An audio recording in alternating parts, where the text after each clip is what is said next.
Welcome to Suman TV. నేను Jagadish Somala. Vote హక్కు bullet లాంటిది అంటున్న తహసీల్దార్. జనవరి 25వ తేదీ ఓటు హక్కు దినోత్సవం సందర్భంగా జెడ్పీ హై స్కూల్ విద్యార్థులు మరియు తహసీల్దార్ సిబ్బంది సోమల పురవీధుల్లో ఓటు హక్కు ఎలా సద్వినియోగం చేసుకోవాలి, ఓటు యొక్క ప్రాధాన్యత ఏంటి అనే వివరాలపై ర్యాలీ నిర్వహించారు. అనంతరం సుమన్ టీవీకి ఓటు హక్కు గురించి తెలియజేశారు. వివరాలను ఆయన అడిగి తెలుసుకుందాం. ఓటుకు ఉపయోగించుకోవాలని కోరుకుంటా ఉన్నాను. అదే మన తహసీల్దార్ చెప్పినట్లు ప్రతి ఒక్క ఓటు చాలా విలువైనది, బుల్లెట్ కంటే పవర్ఫుల్ అయినది. ప్రతి ఒక్కరు ఓటు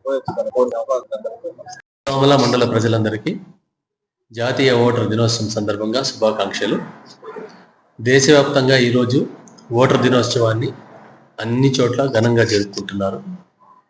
ఈ దినం ప్రాముఖ్యత ఏమంటే 1950 జనవరి 25వ తేదీన భారతీయ ఎన్నికల సంఘం అధికారికంగా ప్రారంభమైంది. ఈ సందర్భాన్ని పురస్కరించుకొని ప్రతి సంవత్సరం జనవరి 25వ తేదీ జాతీయ ఓటర్ల దినోత్సవంగా జరుపుకుంటాము. 18 సంవత్సరాలు నిండిన ప్రతి ఒక్కరూ, ముఖ్యంగా విద్యార్థులందరూ కూడా 18 సంవత్సరాలు దాటిన వెంటనే వాళ్ళు ఓటర్గా నమోదు చేసుకోవాలి.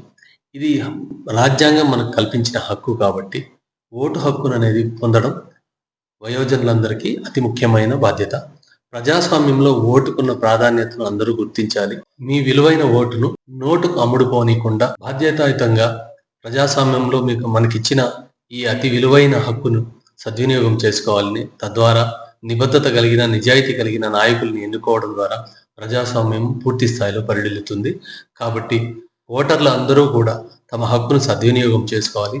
అదేవిధంగా వయోజనులు కానీ, లేకపోతే ఇప్పుడు ఆల్రెడీ ఎగ్జిస్టింగ్ ఓటర్లు కానీ, వాళ్ళ ఓటుకు సంబంధించి వాళ్ళ నమోదులో ఏదైనా చిన్న చిన్న మార్పులు ఉన్నా కానీ, ఏమన్నా కానీ ఇప్పుడే చేసుకోవచ్చు.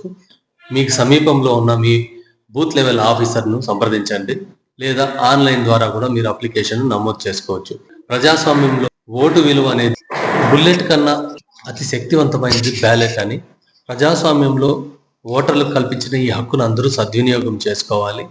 ఓటు వేయడం ద్వారా మీకు నిజాయితీ, నిబద్ధత కలిగిన నాయకుల్ని ఎన్నుకుంటే తప్పించి ప్రజాస్వామ్యంలో ప్రతి సంవత్సరం, ప్రతిరోజు ఈ ఓటర్ల నమోదు కార్యక్రమం నిరంతరంగా సాగుతూనే ఉంటుంది.